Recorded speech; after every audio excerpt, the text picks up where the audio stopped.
Kelly Lee Owens' Dreamstate album review. Let's chat about it. Hey friends, what's going on? John here from What's Spinning, here tonight to chat about this fourth album from Welsh singer, songwriter, producer, electronic music artist, Miss Kelly Lee Owens. She's been at it for a while now, and many years ago, she started turning heads with her self-titled debut album, which I thought was pretty cool.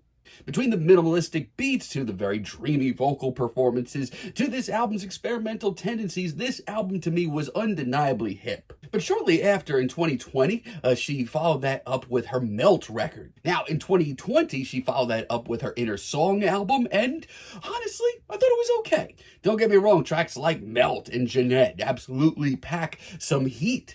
But for me, the sort of more dream pop elements of this record, as well as Kelly's expanded use of vocal performances in her tracks, left me kind of feeling middle of the road. And 2022's LP8, this album was actually just a really odd one for me. This album dabbles with everything from dream pop to new age to ambient to experimental music as well. And a lot of it sounds pretty cool, especially in the moment. My only issue was that as soon as I turned this album off, I would forget everything about it. And to be honest, I haven't really been that hyped for this record, but leading up to this thing, I thought Kelly was dropping some really interesting, instantaneous singles, and honestly, I think that she's actually found a really great medium for her sound. Dark Angel kicks this album off, and it's pretty breathtaking. It's meditative, it's spacey, it's got a very dense atmosphere, and I love the way that Kelly's very heavenly vocals, as well as the bubbly beat here, just pierce through it completely. This track starts building right away, and I respect that a lot.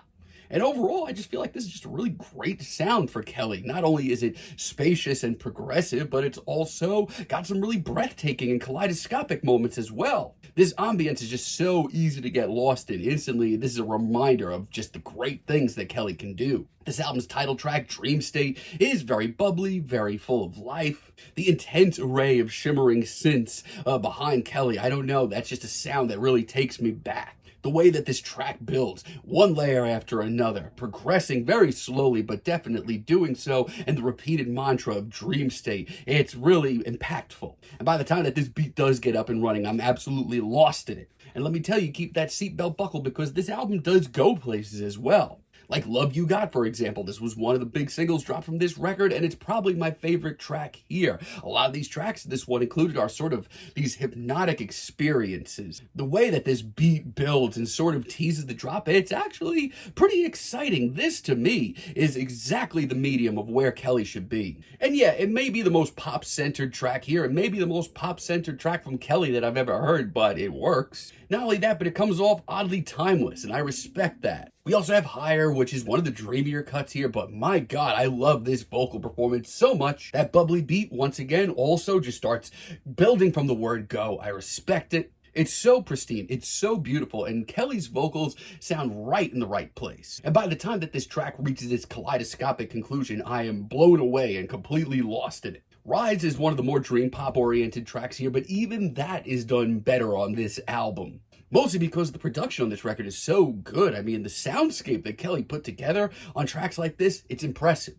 And I love the playful synths that pop in. It gives this track just enough of a spacey feel.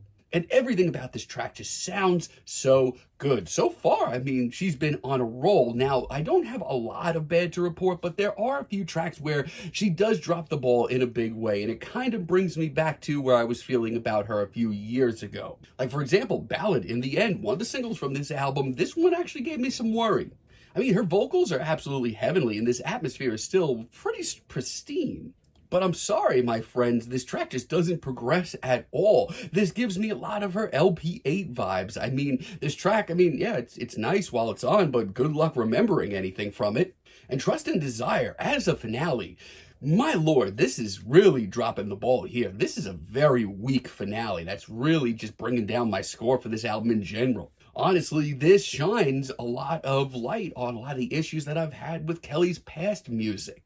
Everything about this track, from the subtle instrumental to the very sunny atmosphere, is completely shattered and broken by Kelly's vocal performance that just sounds out of place. I think it's by far the least interesting cut here. But I will say this, overall, this is a very impressive electronic album from Kelly, and she sounds like she's in a good place. Like Sunshine, for example, this one brings the party back in a big way. Instantly, this is one of the most colorful and over-the-top beats that we've gotten here. It's not overly loud, but it's very fun in Kelly's own way. Also in her own way, it's sweaty, it's intense. I would love to be at a club or like a sweaty rave with this track blaring. Yeah, Kelly ain't messing around. Also, Air is really, really nice.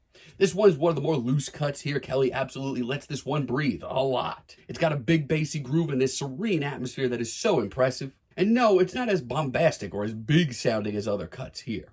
But for a more IDM focused track, there is something about this cut that works so well. And the much dreamier second half is just classy.